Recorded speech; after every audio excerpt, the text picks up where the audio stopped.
ஊழ் அப்படின்னு பார்த்தீங்கன்னா, விதின்னு ஒரு பொருள் படுது. அதோட இயற்கை, சூழ்நிலை இது மாரி பல பொருட்கள் படுது. ஆனா, விதி அப்படிங்கிற சொல் வந்து நிரூபிக்கப்படாத ஒரு விஷயம்.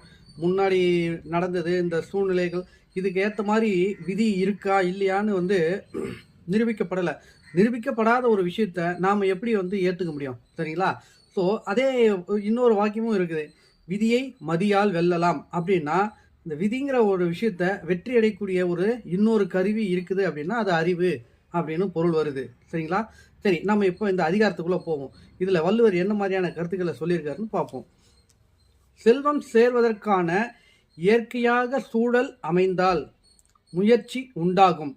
செல்வம் இழப்பதற்கான சூழல் அமைந்தால் சோர்வு உண்டாகும்." ஸோ, நம்ம செல்வம் நமக்கு சேரணுன்ற ஒரு நம்ம முயற்சி குடுத்தோம் அப்படின்னா, செல்வம் நமக்கு வரும். நமக்கு இன்னும் ஆர்வமும், புத்துணர்ச்சியும் அதிகமாகும்.